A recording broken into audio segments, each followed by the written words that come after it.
嗱，呢個虎年咧就將會結束啦嚇，兔年咧就將至。咁我哋咧從多角度咧去睇下咧，即係響兔年有邊啲藝人會有喜事啊，會有唔吉利嘅嘢。有兩位風水大師咧會同我哋講講嘅喎，一齊睇睇啊！99年娛樂圈驚天大預言，踏入兔年，娛樂圈將會有啲乜嘢大事發生呢？一班天王天后、花旦小生、圈中名人，佢哋嘅姻緣、事業、財運係大吉大利，抑或係大難臨頭呢？我哋率先請咗兩位風水大師進行99流年逐個批，佢哋早露天機，仲發表咗驚世大預言。有啲預言令人極之擔心，當事人嘅災劫又可唔可以化解呢？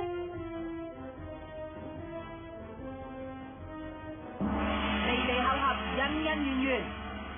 98年嘅娛樂圈有唔少喜事，但係亦都有好多情侶夫妻不和嘅事。呢啲恩恩怨怨響99年能唔能夠一筆勾銷呢？周秀蘭同劉少君早前有傳因為出現第三者導致婚姻破裂，兔年佢哋有冇機會破鏡重圓再做夫妻呢？佢哋嘅命格顯示咧，咁佢哋需要咧係多方努力啊，去爭取咧先至可以咧喺感情上咧係有機會先至復合，但係咧以命格顯示啊應該機會好微。